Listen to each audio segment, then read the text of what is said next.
Boa noite, bem-vindos ao Ministério Diante do Altar. Para contextualizar, esse ministério existe há mais de 20 anos, era presencial e com a pandemia corremos online. Esse recurso, como falou ali o tio César, tem sido uma bênção.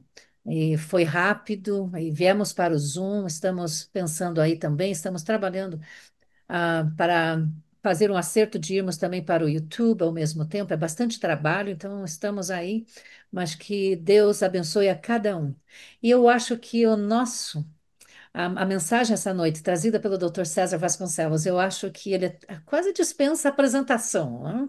Ele tem muitos títulos, ele é muito, né, conhecido, aplaudido, aclamado. Aqui nesse grupo ele é muito conhecido, né? Eu compartilho o material dele do YouTube sobre depressão para quem me fala, eu mando o link, mas o Dr. César Vasconcelos, ele é um médico, né, especialista em psiquiatria, ele tem pós-graduação em psicoterapia breve, e biopsicossocial, ciência, né? Biopsychosocial em medicina, apresentador, como conhecemos, né, da Novo Tempo, com dois quadros, Claramente e Equilíbrio, escritor, palestrante, colunista da Vida e Saúde, também, isso aí é mensal, também semanal na Serra do Novo Friburgo, esse jornal.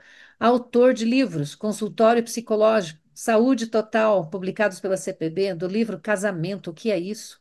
E do audiolivro Casamento, o que é isso? Comentado. Então, eu coloquei ali do lado, no bate-papo, os links que dão acesso às redes sociais do Dr. César.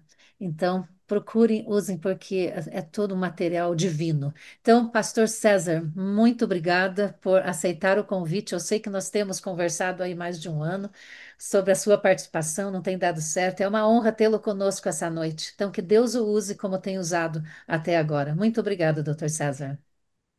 Ok, obrigado, Zina. Eu agradeço a Deus por estar aqui.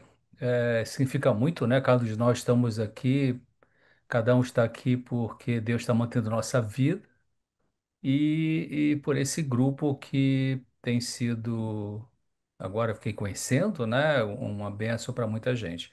Então agradeço ao convite da Zina, que já foi feito no ano passado, não deu certo, mas esse ano deu certo, né? Deixa eu compartilhar aqui a tela, que eu vou falar um pouco hoje sobre depressão. Deixa eu botar aqui. Está tudo Ok, certo, doutor. Podemos tá tudo ver. certinho, né? Então, Sim. já foi falado aí, todo mês, já tem mais de 30 anos, todo mês eu tenho uma coluna nessa revista Vida e Saúde.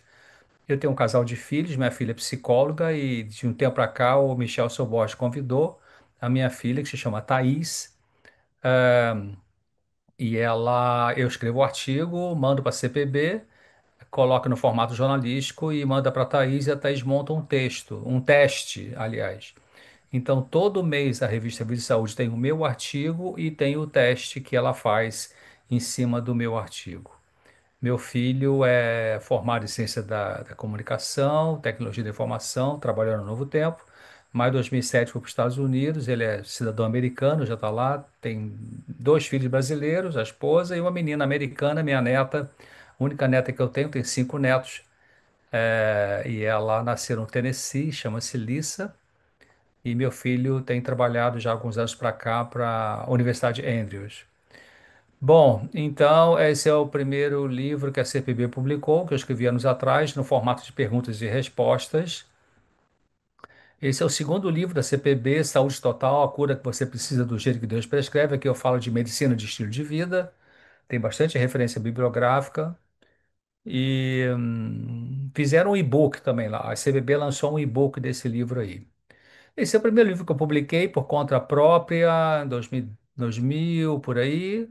Não é um livro sistemático, né, de princípio, meio e fim, são artigos soltos. 2010 eu fui no estúdio profissional, fui lendo esse livro e comentando esse livro, que virou então meu primeiro audiolivro, Casamento que é isso comentado. Deixa eu só botar no silencioso aqui esse camarada. Pronto. E então, doutorcesar.com, nesse meu site aí, vocês podem ver informações sobre isso aí. Que é esse artigo, esse site, doutorcesar.com, é só artigo. Toda semana eu coloco um artigo novo ali, uma página e meia, portanto não demora a ler, com temas variados sobre saúde mental. Antes de começar aqui, eu estava escrevendo o artigo dessa semana e ainda vou terminar aqui, vou fazer uma revisão e hoje ou amanhã entra no ar. Então, toda semana um artigo novo nesse site. O programa de televisão, eu fazia o programa sozinho anos atrás, e depois mudou a grade da TV, mudou várias coisas, mudaram várias coisas, e o meu programa foi para dentro do Vídeo Saúde. O programa Vídeo Saúde é apresentado pela Teru, ele vai ao ar de segunda a sexta-feira. Também eu fazia segunda, aí doutor Luiz Fernando ou doutora Daniela, né, Cano, Luiz Fernando Sela. Na terça, culinária vegetariana. Na quarta, saúde mental. Na quinta, atividade física. Na sexta, miscelânea. Então, durante um tempo, eu fiquei na quarta-feira com a Teru, sempre convidando alguém. Um programa de 4 da tarde, às 5h30. Mas eu pedi para sair porque eu estava preso toda semana, um ao vivo ali. E eu tinha outras atividades. Então, o que que acontece? Agora, de um tempo para cá, dentro do Vídeo Saúde, eu estou só nas sextas-feiras com o episódio do Claramente. Então, toda sexta-feira, dentro do programa de saúde, eu tenho 15 minutos eh, de fala, de programa ali. Você pode entrar no canal do YouTube do Vídeo Saúde, então ali vê a playlist, tem os programas que eu já gravei.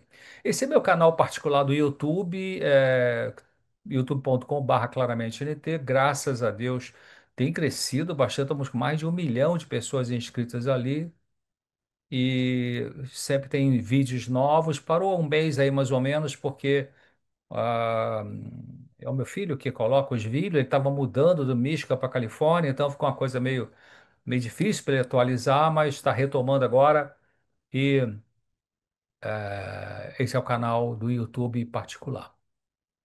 Bom, programa na rádio, está fazendo acho que 2 anos agora, na Rede Rádio Novo Tempo. Eu apresento o programa Equilíbrio, que ele vai ao ar. Um programa rápido, curto, 5 minutos, no horário nobre, 8h30 da manhã.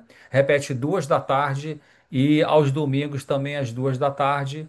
Então, de segunda a sexta, 8h30 da manhã. Esse é o programa na rádio, Rede Rádio Novo Tempo, que tem apresentado.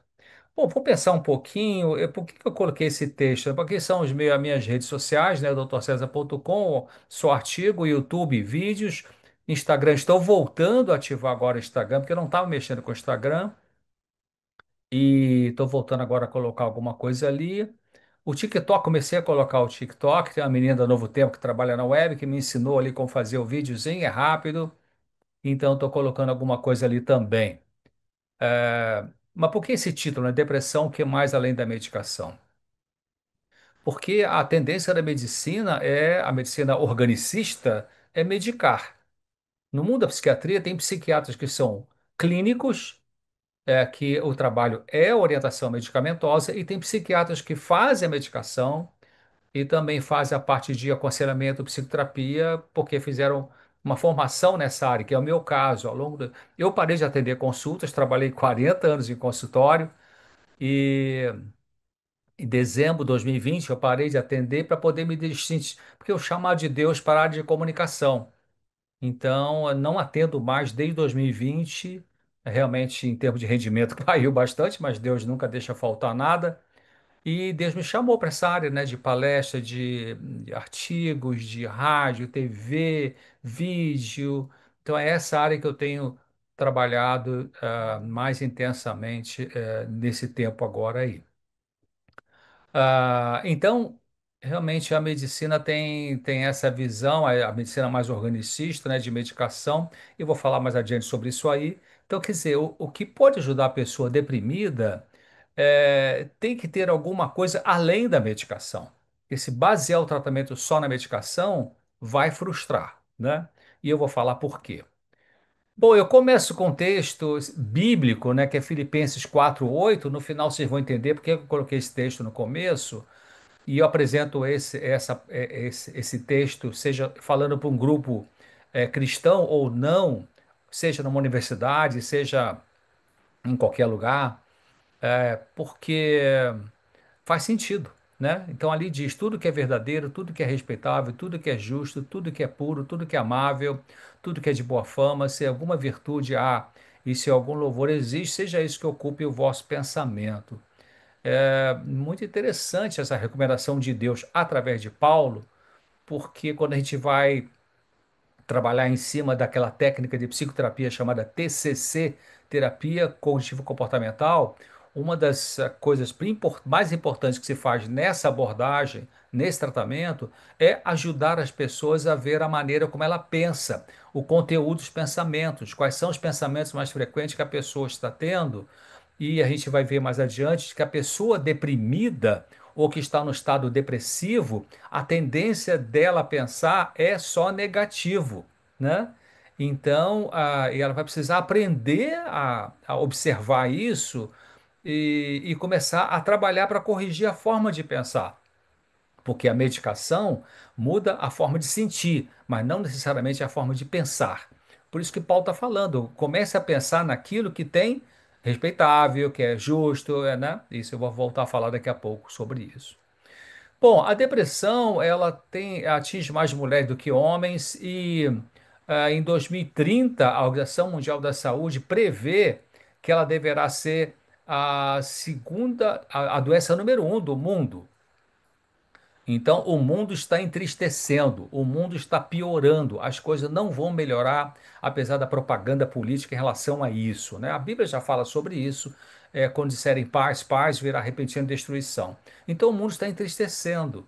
É por isso que a Organização Mundial de Saúde prevê, num estudo prospectivo, de que 2030 deve ser a doença número um do mundo, não a que mais mata, mas a que mais atingirá as pessoas. Deixa eu ver aqui. No primeiro ano da pandemia da Covid-19, a prevalência global de ansiedade e depressão aumentou 25%. Olha só, muita coisa, né? O aumento desses sofrimentos no período pandêmico e pós-pandemia. É, o Brasil tem 15,5 ao longo da vida, 15,5 de pessoas deprimidas, pegando o geral durante vários anos, se for focado é 4,8. E 2019, quase 1 bilhão de pessoas, incluindo 14% dos adolescentes no mundo, viviam com um tipo de transtorno mental.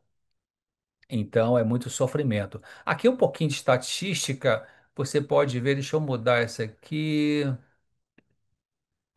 Aqui é a depressão no mundo, quer dizer, o azul escuro é a mulher e o verdinho meio piscina aí são os homens. Então você vê que a faixa etária mais ali com 55 a 70 anos de idade, tem alto índice de depressão, sempre nas mulheres, mais nas mulheres. Deixa eu ver aqui. Esse outro quadro mostra a depressão em função da região do mundo.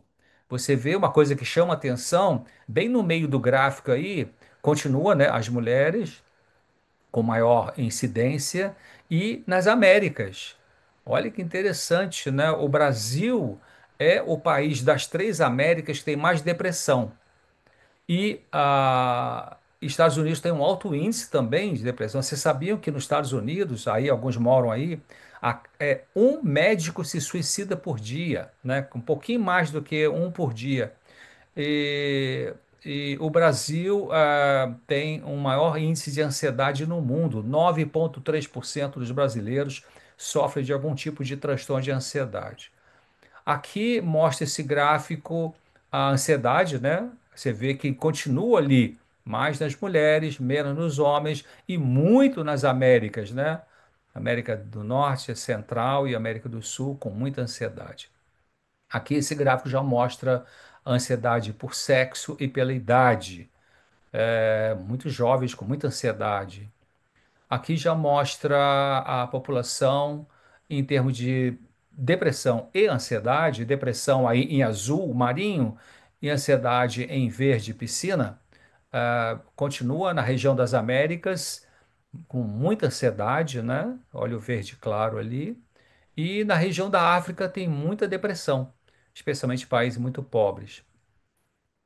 Aqui mostra a questão sobre suicídio, né, o índice de suicídio pela idade e pelo rendimento, pelo salário Então, os países que têm mais baixo rendimento, mais baixos salários, têm um índice muito maior de suicídio.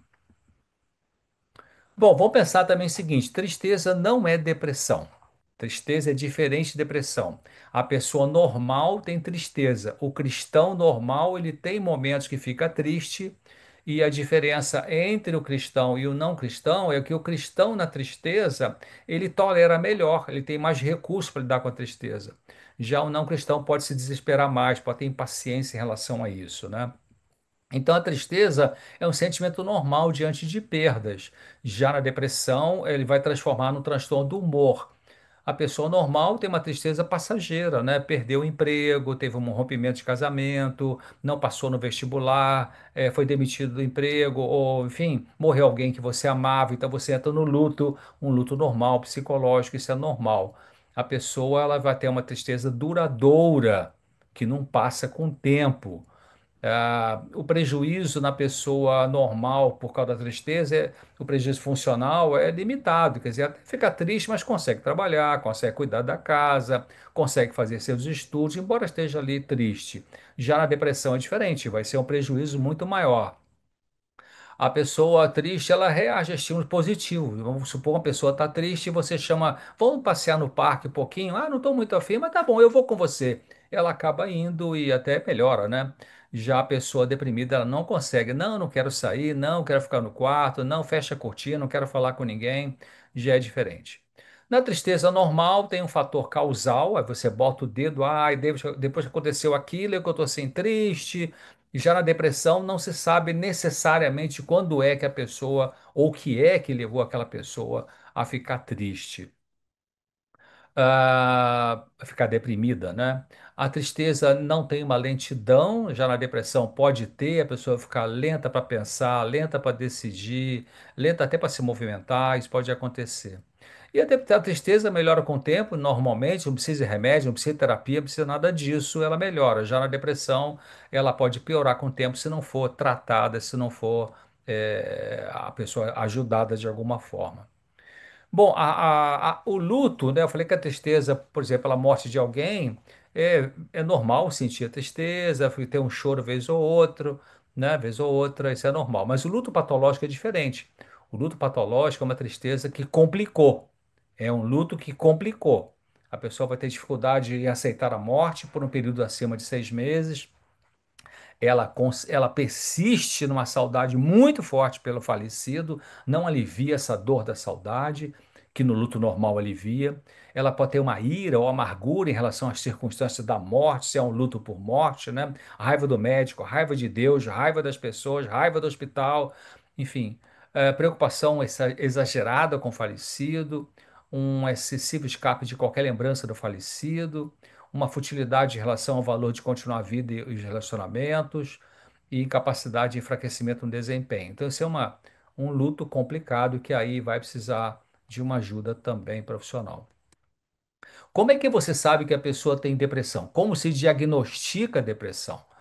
Então, ela tem que ter a pessoa, para se dizer que uma pessoa tem depressão, depressão, transtorno, né? Ela tem que ter dois sintomas básicos: o humor deprimido, ou seja, uma tristeza que não passa, não alivia por pelo menos 2 semanas, e uma diminuição do prazer, do interesse em tudo aquilo que era prazeroso, que era agradável, que era de interesse, né? Incluindo o sexo. Então, a pessoa perde essa capacidade de experimentar prazer, tem interesse nas coisas, não quer sair, não quer falar, não quer conversar com as pessoas, e o interesse no trabalho cai, nos estudos cai, em frequentar a igreja cai, e a tristeza que não passa, o tempo todo, 24 horas por dia, essa tristeza que fica perturbando, isso tem que ter por pelo menos 2 semanas direto, e aí você acrescenta. eh, Outros sintomas que são alteração do apetite, pode estar para mais ou para menos. O sono também pode estar para mais ou para menos, embora é muito comum pessoas deprimidas terem a chamada insônia terminal. Insônia terminal é aquela que a pessoa deita, dorme, mas quando chega 2 da manhã acorda, não consegue dormir mais, porque ela fica num pavor de como vai conseguir viver aquele próximo dia se ela não tem pique, não tem energia, não tem garra para funcionar. ela pode estar agitada ou não, fadiga, né? Mesmo dormindo bem, ela vai ter fadiga, cansaço, perda da energia, um sentimento de inutilidade e culpa, dificuldade de concentração e pode ter ideação suicida.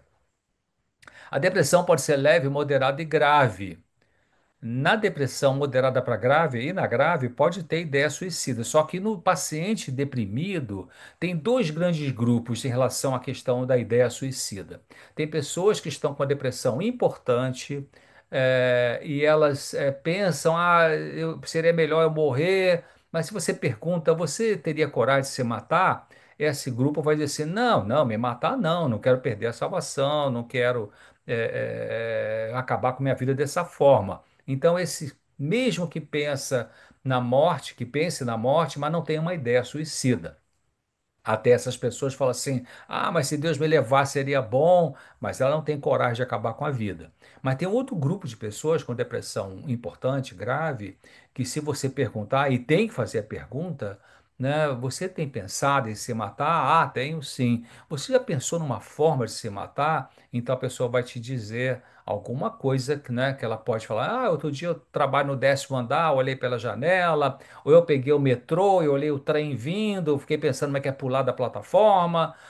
Ou então eu descobri ali que tem um lugar que vende um veneno para rato que me vende por baixo dos panos, já sei quanto é que é. Então essa pessoa já elaborou uma forma de se matar. E aí a família tem que ter 24 horas de observação, claro, o tratamento com o profissional porque ela tem um grande risco de suicídio. Algumas pessoas perguntam assim, mas será que a pessoa que já manifestou alguma frase sobre ideia suicida, será que a gente tocar nesse assunto não vai incentivar essa pessoa a se matar? Não, pelo contrário, porque a pessoa está tão agoniada, tão angustiada, tão sofrida que ela precisa desabafar, ela precisa falar para desabafar, porque muitas vezes vai até aliviar. Bom, então depressão tem esses sintomas. Aqui é uma imagem de uma tomografia por emissão de pósitrons, PET scan, que mostra o cérebro deprimido. Olha a diferença do cérebro deprimido para um cérebro recuperado da depressão. Quanto mais pontos vermelhos e amarelos você vê, mais áreas do cérebro estão funcionando. Então você vê como que o cérebro da pessoa deprimida funciona mal, né? Porque assim, é uma depressão real, uma depressão doença, uma depressão transtorno. Não é frescura, não é para chamar atenção, a pessoa não está funcionando bem mesmo. Aqui é uma outra imagem também de tomografia que mostra um cérebro normal, com muitas áreas ativadas, né? Esse verde brilhante, esses cor de abóbora, vermelhinho, tudo o cérebro funcionando. Olha o cérebro deprimido, como é que não funciona bem, muitas áreas estão em déficit, né? De funcionamento. A mesma imagem, uma outra imagem parecida, pessoa deprimida e não deprimida. Quanto mais no lado direito aí a pessoa não deprimida, muitas áreas estão em branco, é que está funcionando bem aí. Bom, existe algumas teorias para explicar por que que a pessoa fica deprimida do ponto de vista da neuroquímica. Essa é uma das teorias mais comuns. Essa imagem que você está vendo aí, né? São dois neurônios. O nosso sistema nervoso central, as células são chamadas neurônios. Então, entre uma célula e outra, existe um espaço chamado sinapse, né? Então você está vendo aí uma célula que vem na forma de um osso, né, de um bastão, e ali tem aquelas bolinhas vermelhas, e a próxima célula ali, que está no formato assim abaulado, então vem algumas substâncias, né, serotonina, que vai passar de uma célula para outra célula. Esses cálicezinhos que vocês estão vendo em verde, né, parece um bonequinho com a cabeça vermelha. Aqueles cálices verdes ali são os receptores da célula. Então, quando a célula anterior manda os neurotransmissores, especialmente serotonina, vai para outra célula, é um transporte, né, de célula, chama-se neurotransmissão, e encontra espaço para entrar na próxima célula com essas vesículas, né, de serotonina, então a pessoa se sente bem. Nessa teoria, eh, se diz que as pessoas, nessa teoria neuroquímica, se diz que as pessoas deprimidas têm um problema nessa transmissão de substância de uma célula para outra. Aí vem aquelas perguntas: o que que acontece na realidade? Por que que a pessoa fica deprimida do ponto de vista neuroquímico? Será que tem pouca serotonina produzida naquela célula, naquele neurônio ali? Ou será que o problema é que a serotonina é bem produzida, mas ela não é transportada para a próxima célula? Ou será que a próxima célula é que tem problema de receber essa serotonina? Então são várias teorias. Por isso que os antidepressivos, medicamentos antidepressivos chamados inibidores seletivos de recaptação de serotonina, ISRS, aí vem a fluoxetina, a sertralina, a paroxetina, outras que inibem outra substância também, a venlafaxina, enfim, tem vários, duloxetina, depois tem o escitalopram, tem vários, né? Nos Estados Unidos se fala só marca, né? Zoloft e por aí. Então, a função dessa medicação é aumentar a concentração de serotonina nesse espaço aí, na sinapse, para ver se melhora a depressão.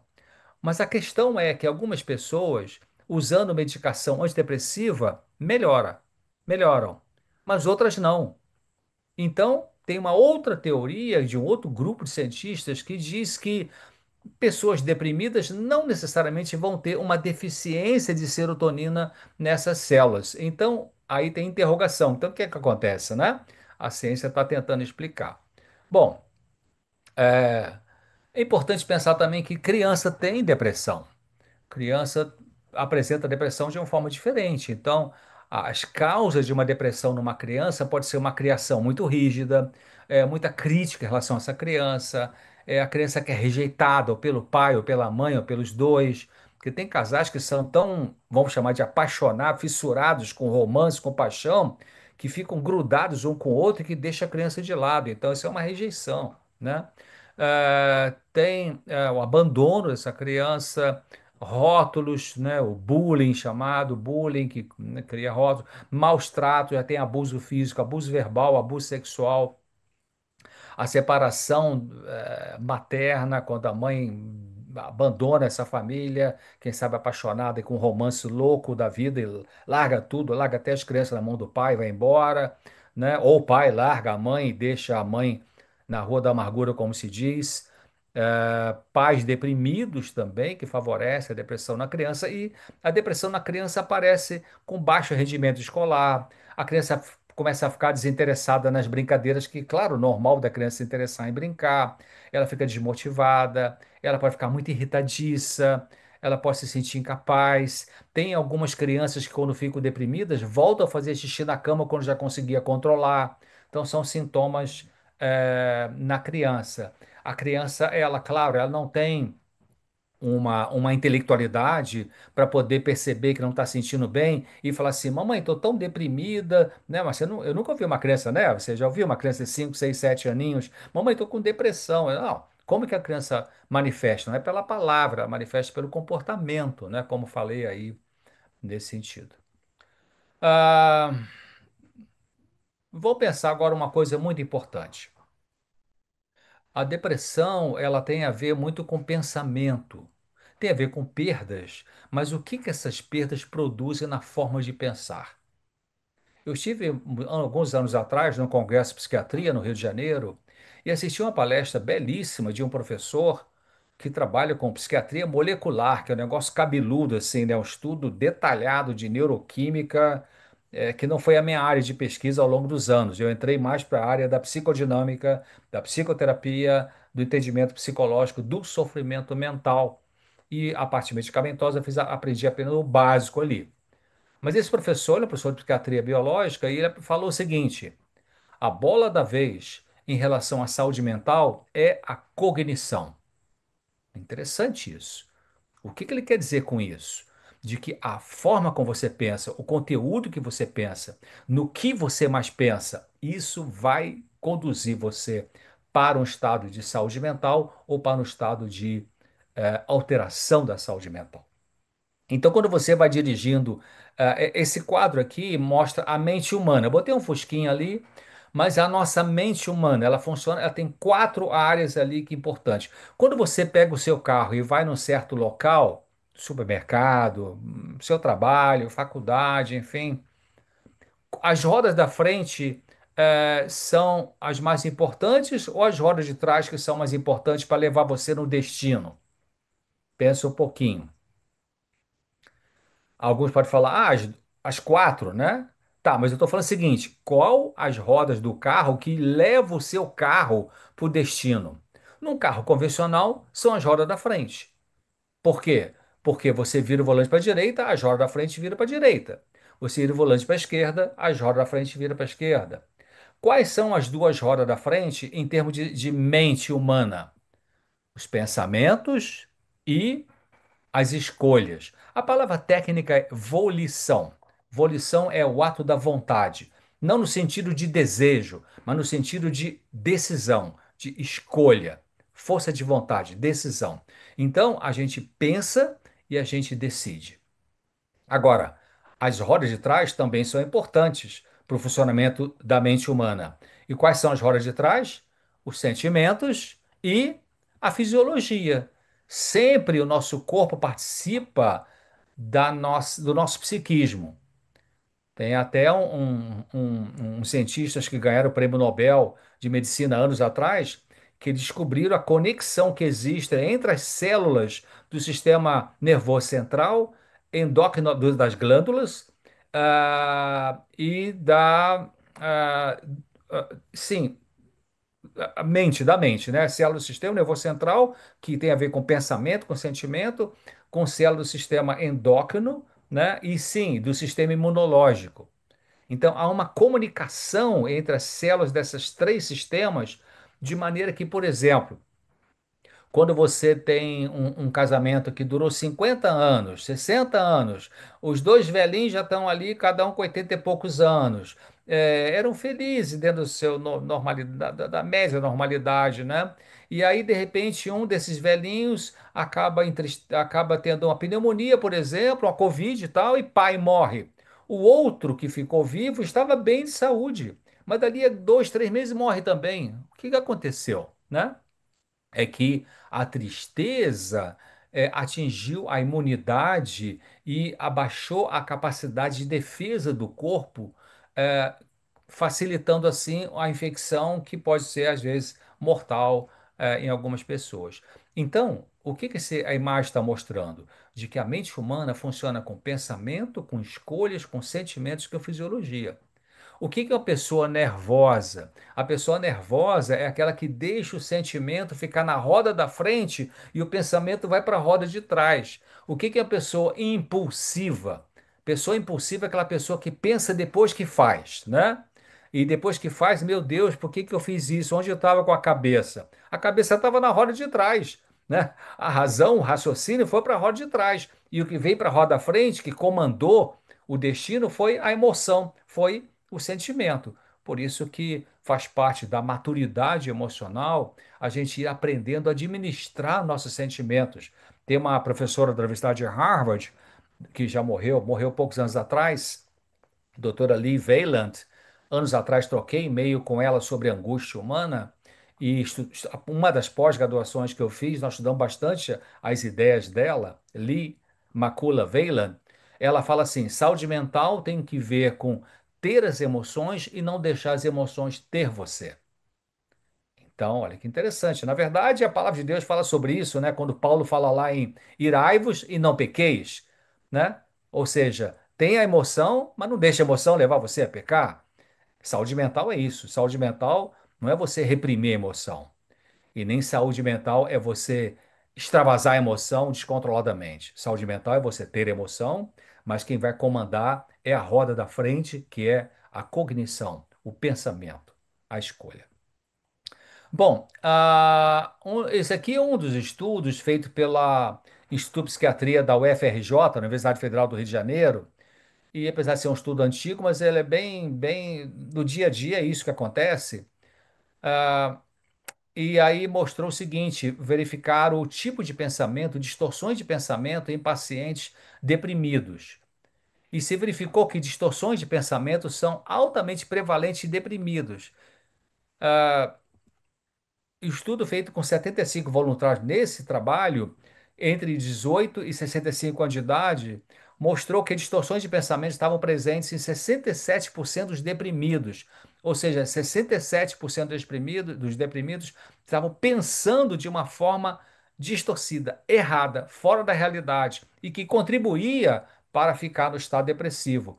Existe uma das teorias que para explicar a depressão diz isso aqui, que é o modelo cognitivo, né? Não psicanalítico, mas cognitivo, diz que o humor e comportamentos negativos seriam resultados de pensamentos e crenças, crença psicológica, não religiosa, distorcidas, interferindo tanto no surgimento quanto na manutenção da depressão.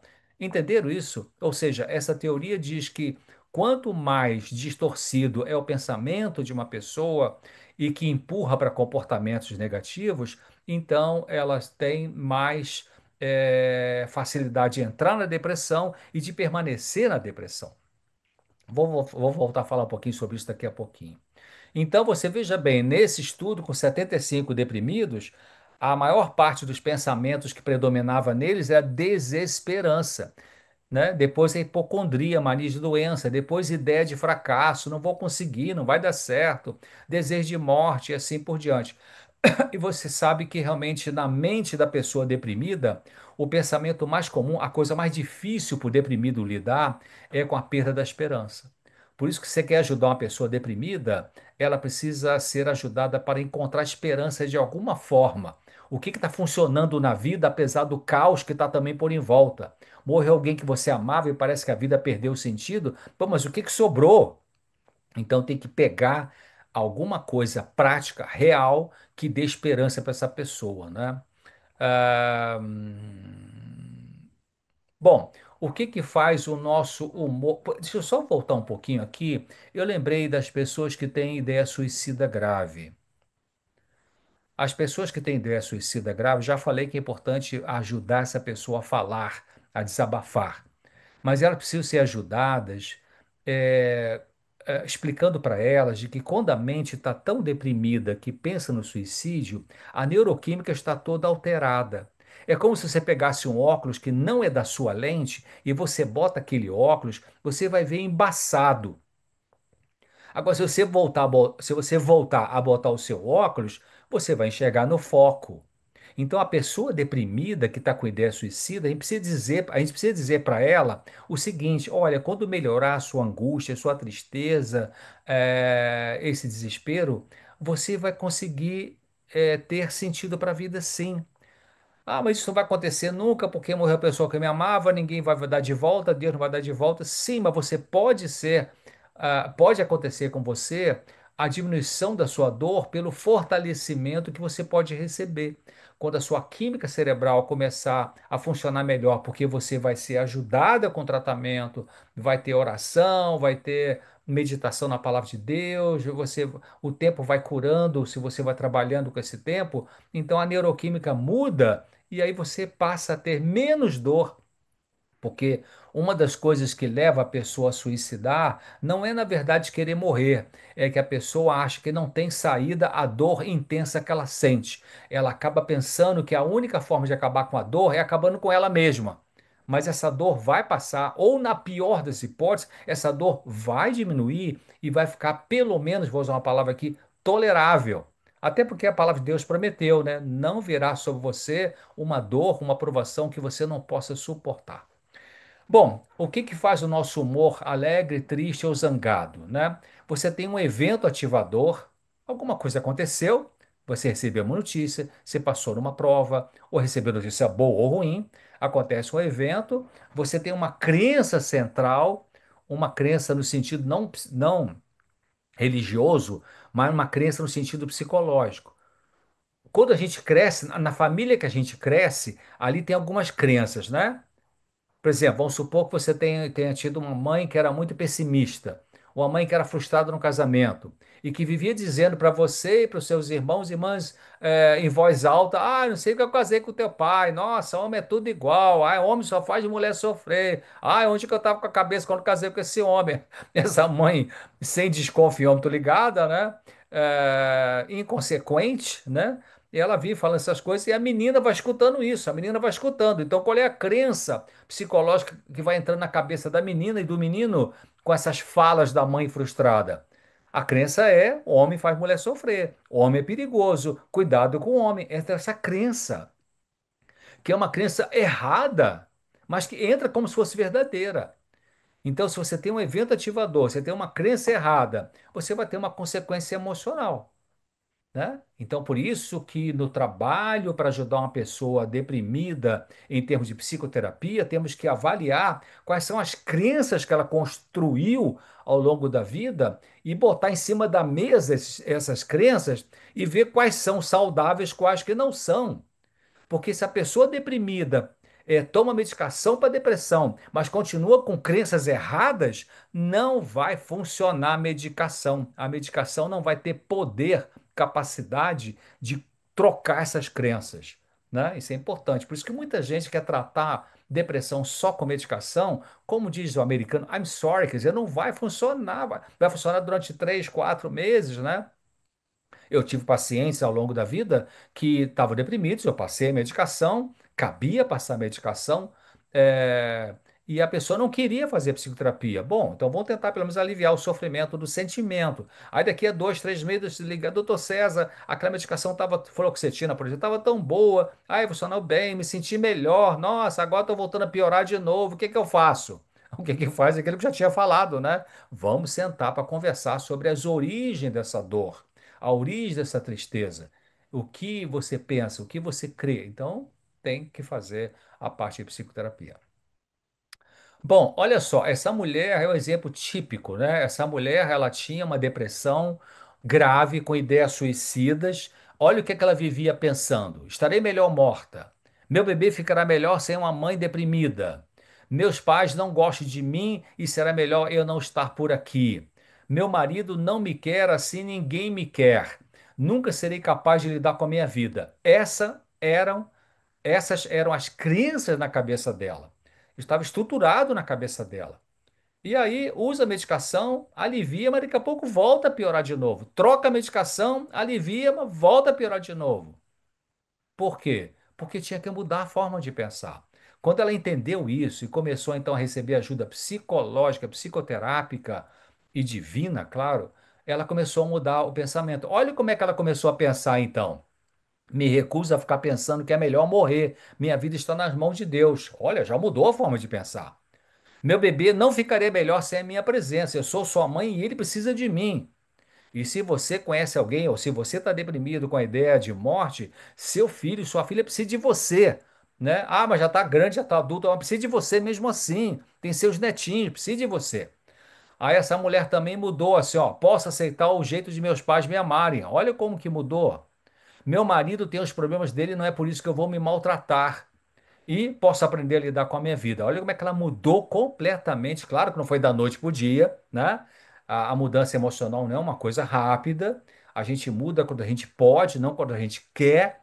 A gente muda quando a gente está pronto para mudar, né? Por isso que Jesus falou uma vez para os discípulos: eu tenho muita coisa para dizer para vocês, mas vocês não estão prontos ainda para entenderem. Esse é um dilema nosso de profissional atendendo o paciente, que a gente olha para o paciente, a gente escuta a história, entende a história dessa pessoa e vê que aquela pessoa não está pronta ainda para mudar, então você tem que, é difícil trabalhar com isso, né? Porque a pessoa reclama: poxa, por que que eu não melhoro? Não melhoro porque não está entendendo ainda algumas coisas. Por que que não está entendendo? Porque não parou para pensar. Talvez pensou só na medicação.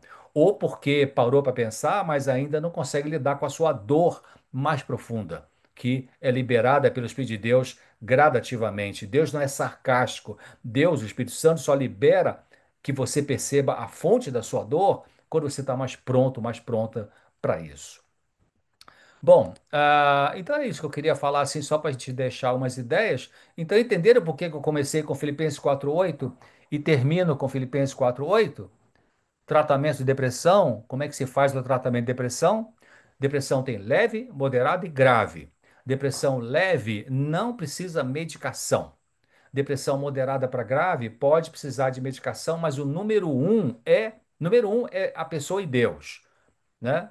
Número dois, atendimento profissional, psicoterapia, aprender a lidar com a emoção. Número 3, em algumas pessoas, a medicação. Número 4, apoio da família, né? E assim por diante. Então, é isso. Tudo que é verdadeiro, tudo que é respeitável, tudo que é justo, tudo que é saudável, seja isso que ocupe o seu pensamento, diz a palavra de Deus. Muito bem, maravilhosa apresentação, doutor César. Muito esclarecedora, inspiradora, né? E temos muitos casos aqui neste grupo. Eu gostaria de perguntar se alguém tem alguma dúvida, alguma pergunta para o doutor César, que temos aí um tempinho para algumas perguntas. Alguém, por favor? Deixa eu colocar. Alguma dúvida sobre o material que foi apresentado? Oi, Zina, Miranda, tudo bem? Boa Oi, noite. Miranda. Boa noite, querida. Sim, querida. Eu gostaria de perguntar para o Dr. César, essa questão da depressão é a questão genética e quando a pessoa não tem, né, uma predisposição genética, se ela pode vir a desenvolver durante o percurso da vida, na fase adulta, ou mesmo na fase após, por exemplo, né, 60 anos, se isso é possível. De forma, assim, desenvolver de forma patológica, que eu falo, sabe? Sim. Boa noite, Maria das Graças Miranda. Participei de uma live com você, não foi? Sim, no É, online, sim. e pôr do sol. Então, olha, genética é um dos fatores que contribui para o estado depressivo. Mas genética, no máximo, é 40% do estado emocional da pessoa. 60%, o neurocientista fala, alguns falam 30, outros falam 35, outros falam 40, vamos botar uma média de 40. 40% do que eu e você somos tem a ver com genética, pai e mãe. Mas 60% é aprendido.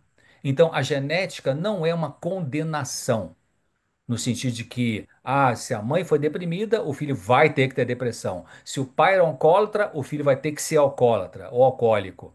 Não, a genética não é uma condenação, a genética é uma propensão. Então, teve pai deprimido, mãe deprimida, a possibilidade de ter depressão é maior do que nas crianças que não tiveram pais deprimidos. Então, genética tem essa questão aí.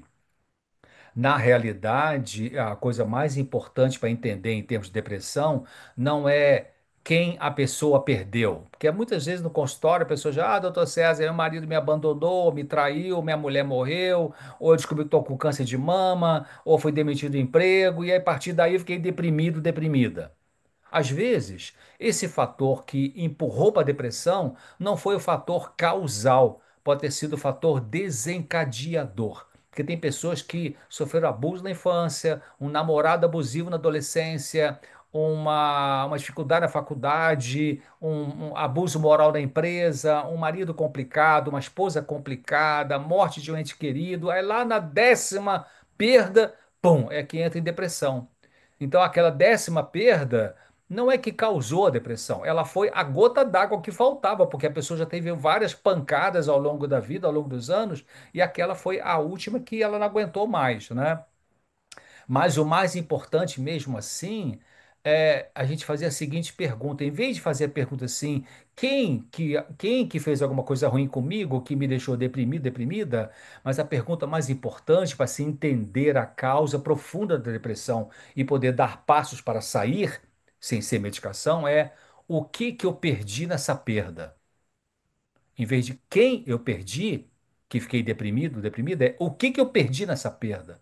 Qual o significado dessa perda para essa pessoa?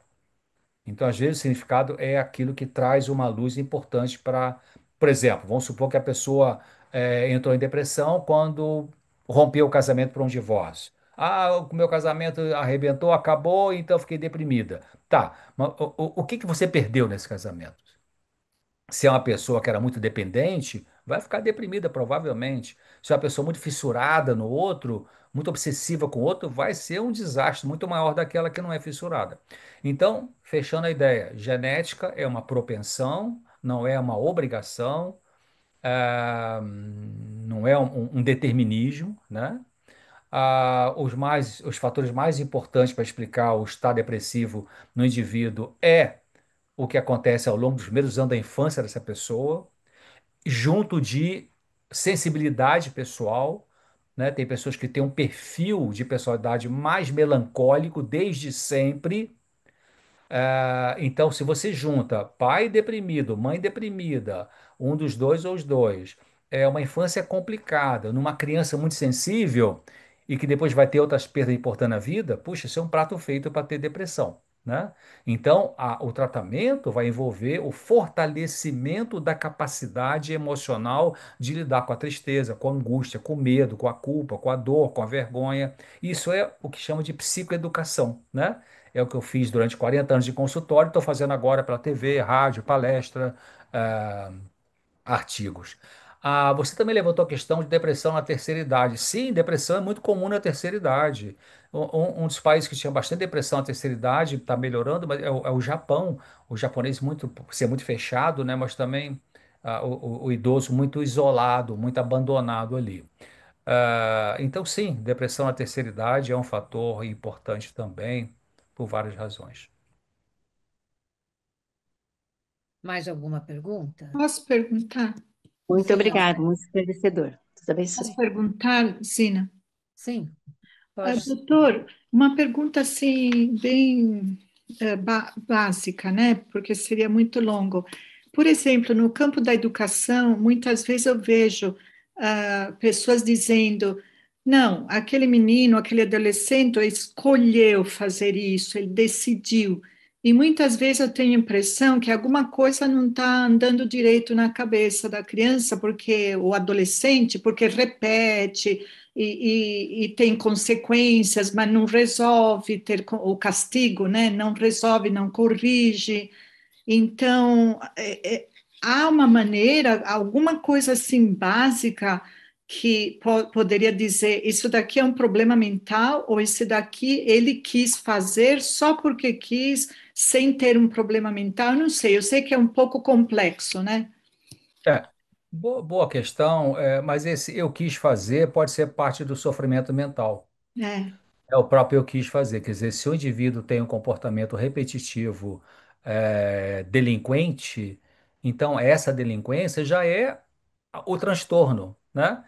Repete porque tem um transtorno. Esse transtorno pode ser um monte de coisa, inclusive e principalmente muitas vezes ou uma revolta ou uma atitude de muito baixo autorrespeito. Eu uhum, prefiro usar essa palavra do que autoestima, né? uhum, Jovens que têm muita depreciação de si mesmo, talvez porque viveu isso com a sua família de origem, né? Um pai que vivia atacando essa criança, ou a mãe muito nervosa, autoritária, abusiva verbalmente, porque as crianças, quando são atacadas ou depreciadas pelos pais, a criança não consegue raciocinar e pensar assim: ah, meu pai fica gritando comigo, ou minha mãe me desrespeita porque ela é nervosa, tadinha, tem que ir no médico. Não, a criança ela traz contra si aquela crítica, porque ela precisa manter a idealização dos pais. Seria muito doloroso uma criança pequena, 6, 7, 8 anos, pensar assim: bom, eu tenho que me virar sozinha na vida porque não tem aquela mãe que eu queria. Não é impossível uma coisa dessa. Então é, ela preserva a imagem da mãe, preserva a imagem do pai, para Ela porque fica. e ataca, né? Não, eu que sou o problema. Então, se é uma criança sensível, ela vai se afundar, vai se achar um zero à esquerda e isso vai aparecer na vida acadêmica também, né? sim, Ou se é uma criança com outro perfil revoltada, então vai ser uma, sim, uma abusadora dos outros, vai praticar bullying, vai isso, peitar os pais, vai tal. isso, Então, se a criança repete comportamentos hum, disfuncionais, isso hum, é um sintoma de alguma coisa que é, ela está sofrendo é. aí. Eu Então, agradeço muito, porque às vezes nas escolas eu acho que eles tomam uma posição que é muito superficial, sabe? E eu entendo, eu não sei, mas muitas vezes, algumas vezes que pude, em particular, eu tenho falado, né? Olha, mas tem alguma coisa que está levando essa criança a fazer a mesma coisa toda hora. Não é normal, assim, na minha fala bem simples, né? Eu falo, não é normal. muito É, Então, uma obrigada. mas eu criança, uma criança, agradeço que o doutor disse, porque é isso, é a é, raiz, né? Tem que ver a é, raiz do problema. isso. Uma criança que fica toda hora desatenta, e a professora tem que chamar atenção, É, desatenta, desatenta, pode ter TDAH, né? Pode ser, é, né? Então tem que sim, ver. Aí sim, eu, aí eu recomendo os pais, né? Assim, olha, procura a psicopedagogia da escola. Esse é o primeiro passo. Não tem que já botar no psicólogo. Peça uma avaliação da departamento de sim, psicopedagogia, que a partir dali já pode consertar alguma coisa, sim. talvez dentro do campo do psicopedagogo, né? Ou Uhum. se entrar na necessidade de uma avaliação clínica, aí sim, aí o próximo passo é uma avaliação com psicólogo. Ok. Doutor Muito César, obrigada, hein? Deus abençoe pessoal, muito. Prazer, hein? Prazer. aqui, doutor César, no chat, deixaram uma pergunta. Depressão tem cura? Boa pergunta. Sim, depressão tem cura. Tem cura. É diferente de outros transtornos mentais graves, como bipolar, etc. Depressão tem cura. Tem pessoas que saem da depressão e não voltam mais, embora depressão é um dos tipos de transtornos mentais que tem mais recaídas. Mas tem cura sim. Já tive vários pacientes que tiveram depressão e saíram, ficaram curados, não voltaram a ter mais. Outros tiveram uma recaída, mas recuperaram de novo. E sim, tem cura. Obrigada, doutor. Mais uma pergunta aqui. Como ajudar uma pessoa com depressão quando não quer procurar ajuda? Essa é a pergunta mais difícil de ser respondida, porque a pessoa que não quer ajuda, como é que você vai ajudar? Se for criança, ela vai ter que obedecer o papai e a mamãe, né? Ah, tem que sim, obedecer, vamos lá, vou levar você e tal. Agora, a pessoa adulta, muito difícil. Como é que você vai forçar uma pessoa adulta a se tratar se ela não quer se tratar? Então, nesse caso, o familiar precisa ter atitude firme. É, Que é isso? Atitude firme é, olha, você está sofrendo, precisa de ajuda, se quiser eu vou com você. Ou então, olha, lê esse artigo aqui, dá uma olhadinha. Olha, assiste esse programa aqui, esse vídeo, né? Que foi feito, falado sobre esse assunto. Dá uma olhadinha, vê se você acha que pode ter uma ajuda para você. Então você faz todo o possível para orientar o vídeo, artigo, um seminário, vai ter na igreja, um psiquiatra vai falar, vamos lá comigo e tal. E a pessoa, não, não quer. A pessoa falando de pessoa adulta, né? E lúcida. Adulta e lúcida. Porque se a pessoa é adulta, está fora da realidade, aí é atendimento psiquiátrico, ponto final. Bipolar na fase eufórica, esquizofrênico na crise aguda.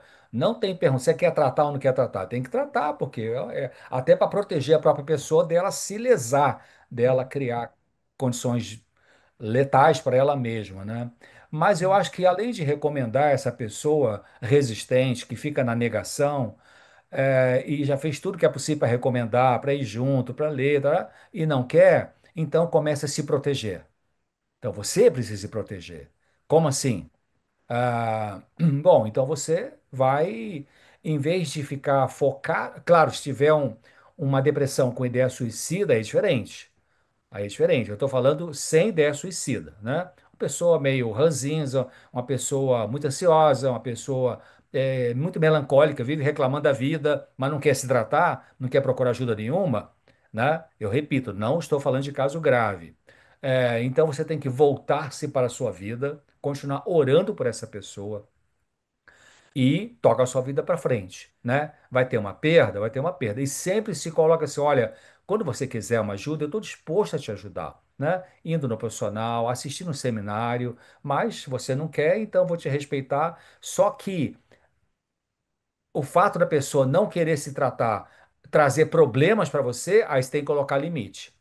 Tem que colocar limite. Olha, você não quer se tratar, você é uma pessoa nervosa, está perturbando aqui a nossa casa, isso não está legal, sabe? Eu acho que você, entendeu? Tem que ser um pouco mais firme com essa pessoa, porque não pode permitir que uma pessoa que não quer se tratar fique perturbando a vida da família.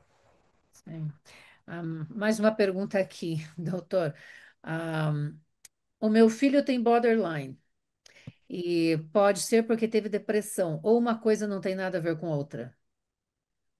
Não, borderline não tem a ver com depressão. Borderline é um transtorno de personalidade, é um transtorno de personalidade que é uma coisa difícil de ser tratada, né? Você tem vários tipos de transtorno de personalidade.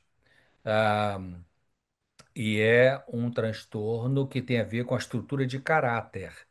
Então, essa pessoa precisa de uma abordagem psicoterápica firme para tratar com alguém que tem alguém que sabe tratar transtorno de personalidade, que não é fácil tratar, repito isso, porque ela precisa de ter ah, uma ação terapêutica bem incisiva, bem presencial, bem com metas a alcançar objetivas, essa pessoa pensar nisso aí, e a família não deve se acomodar, não. Ah, é borderline, não tem jeito, tem que ir empurrando com a barriga. Aí, alô, tem que ficar Certo. firme.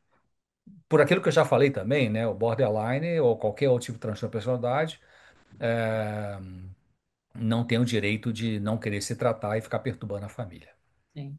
Vamos para as duas últimas perguntas, doutor. O Sim. Alzheimer em fase inicial pode desencadear uma depressão pela parte comprometida no hipotálamo? Os sintomas como isolamento é da própria doença?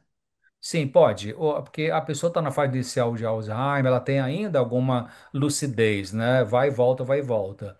Então, quando ela percebe que ela está com retraimento da sua estrutura de personalidade, retraimento da realidade, isso pode entristecer, né? E até bastante, né? Você vê aquele ator famoso, né? O Robin Williams, né? Ele não foi Alzheimer, foi uma doença parecida com Alzheimer, ele não aguentou a ideia da evolução da doença e o que que ele fez? Se matou, se enforcou, né? Então, sim, então aí é uma comorbidade que a gente chama, né? Comorbidade é uma doença junto com a outra. Então, segue no tratamento, prevenir o máximo possível de Alzheimer e vamos tratar essa depressão. Uma dica, eu assisti uma vez uma palestra de um professor de neurologia, não era psiquiatra, professor de neurologia da USP, Universidade de São Paulo, e ele falou assim, ao longo da palestra, três coisas importantes para prevenir doença de Alzheimer. Primeiro, não guardar ressentimentos. Segundo, cultivar gratidão. E terceiro, se envolver em trabalho voluntário filantrópico na sua comunidade. Isso protege o cérebro. Repito, não guardar ressentimentos. Segundo, cultivar gratidão. E terceiro, se envolver em trabalho voluntário para sair do egocentrismo. Olha que coisa interessante, né? Uau! Quando as pessoas aqui, algumas pessoas me procuram para oração, porque estão com depressão, eu sempre falo isso. Mas você está ocupada? Você precisa se ocupar. Ou se não trabalha, não precisa trabalhar, se envolva em trabalhos, né, voluntários, isso ajuda muito. Eu vou nessa linha mesmo. E a última pergunta, Viu, Zina, é sim. muito bom você ter falado isso, e talvez alguns de vocês que estão aí estão com depressão, é, eu sei que a pessoa deprimida, em geral, ela fala assim, quando eu melhorar, eu vou fazer uma dessas coisas. Por exemplo, uma das coisas importantes para ajudar na depressão, do ponto de vista da neuroquímica cerebral, é a atividade física, caminhar ao ar livre, né?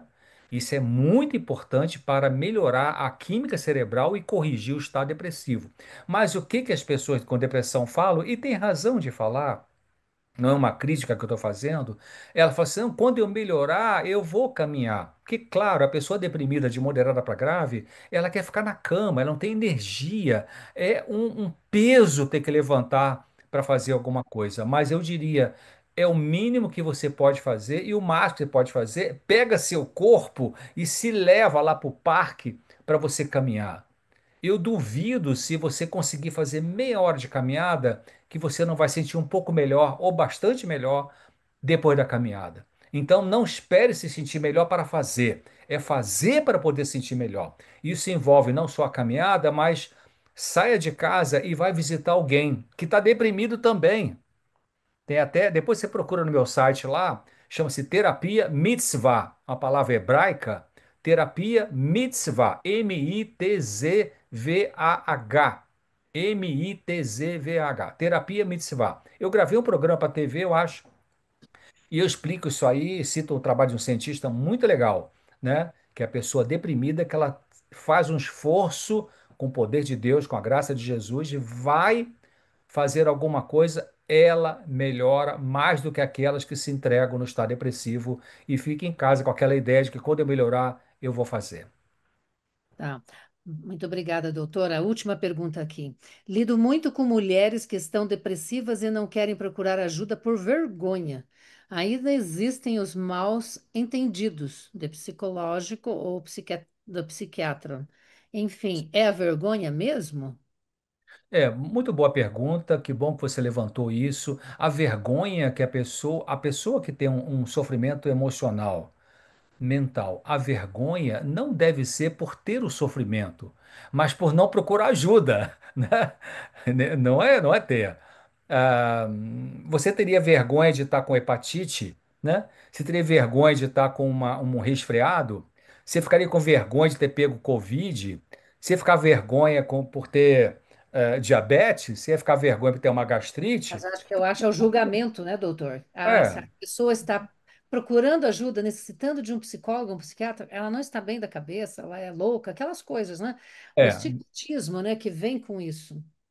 Mesmo no século XXI, com IA, inteligência artificial e tecnologia de ponta, ainda existe certo preconceito de procurar Sim, ajuda preconceito. psicológica, ajuda psiquiátrica, é, Infelizmente, né? na comunidade, né? Agora, deixa eu dizer uma coisa para você, para terminar, muito importante. Queridos, as pessoas no mundo inteiro e da nossa comunidade religiosa estão muito medicadas.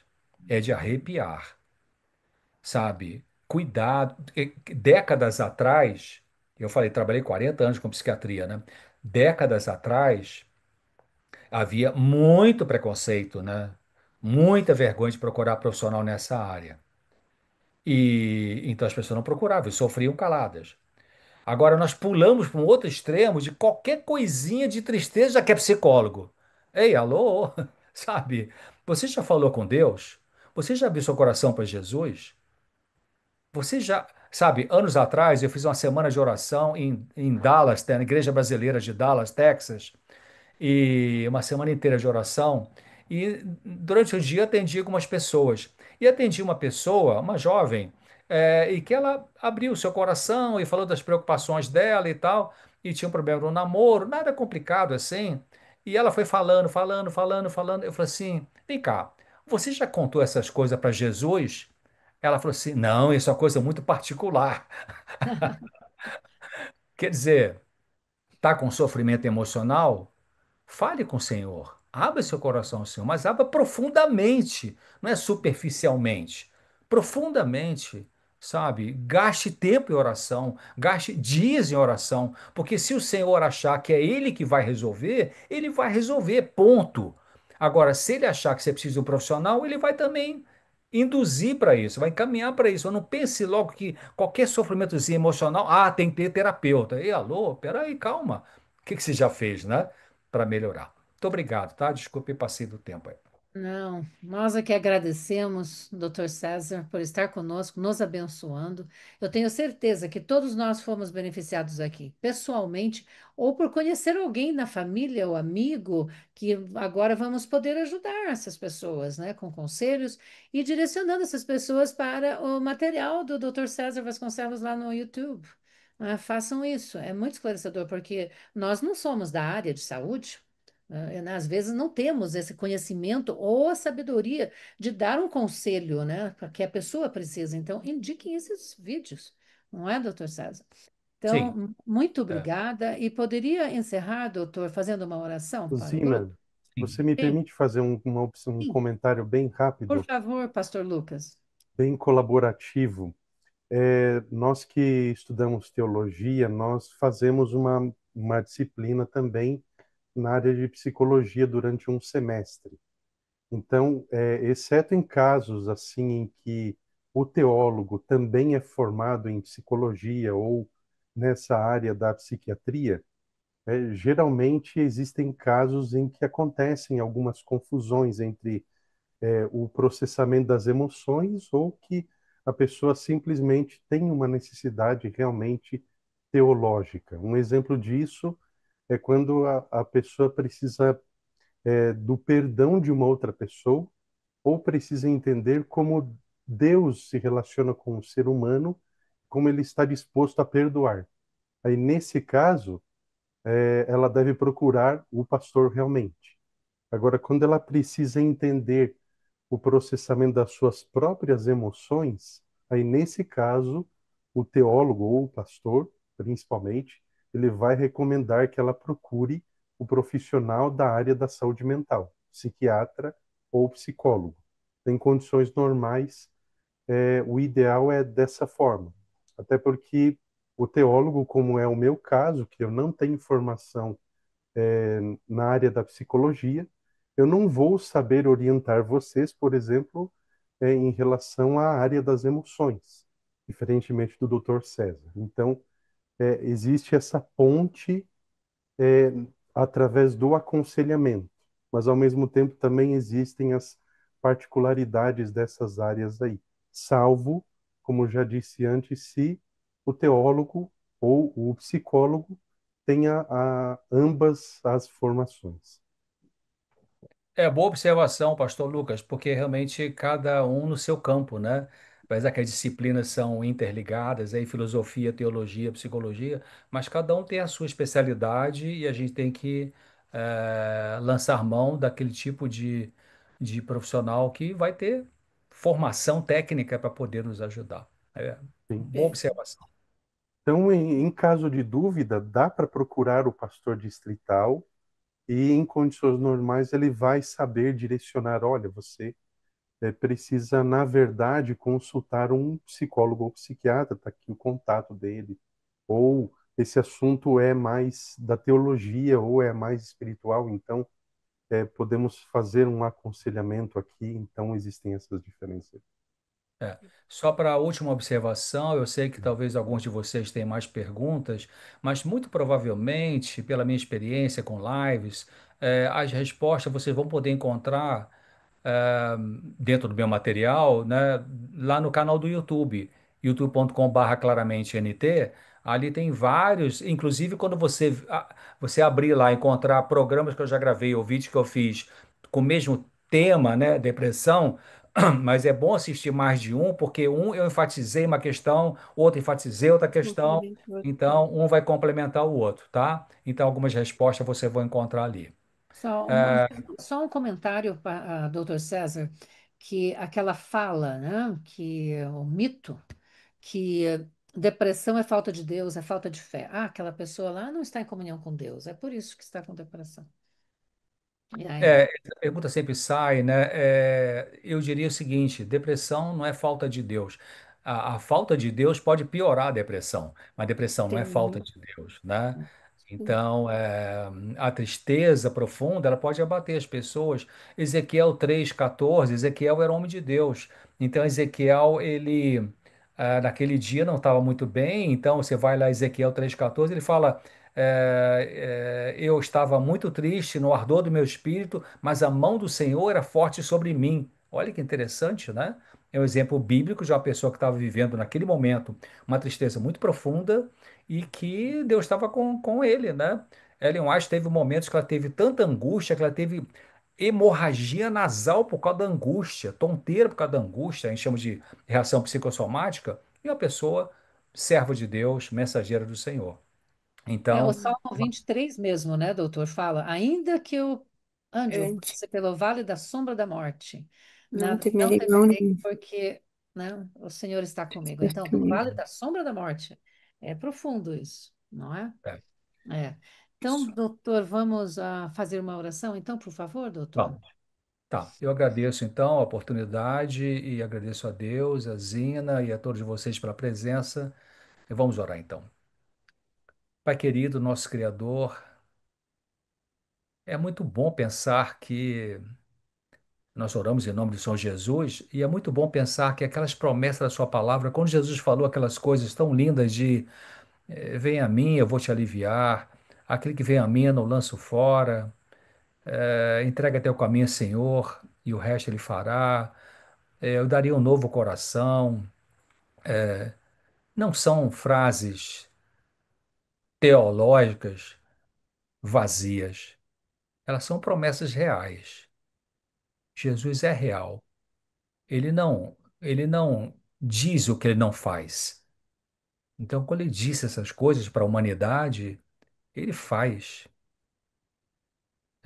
Então, nos ajude a crer mais nisso E crendo mais nisso, no que ele diz de que ajuda a humanidade, que a gente possa então gastar mais tempo com ele, em Amém. oração, em meditação, em contemplação, em mastigar a palavra, como Jeremias falou, eu comi a tua palavra, ela foi o gozo e a alegria do meu coração. Às vezes não é o gozo e a alegria, às vezes é a força para lidar com a tristeza, é a esperança, quando se perdeu a esperança. Então nos ajude, ajude esses irmãos e irmãs a crerem, a nós, eu também, a crer mais profundamente nessas declarações da sua palavra de ajuda divina, porque o Senhor faz o que o Senhor diz. E muito obrigado por dizer na sua palavra essas coisas tão lindas que é tudo que a gente precisa, né, para poder viver nesse mundo difícil que está ficando pior e que vai ficar pior. Nos dê um restante de dia, de noite com a sua presença, perdoa os nossos pecados e nos ajude a levantar da dor e ajudar alguém. Pela Amém. sua graça, seu poder, em nome de Jesus. Amém.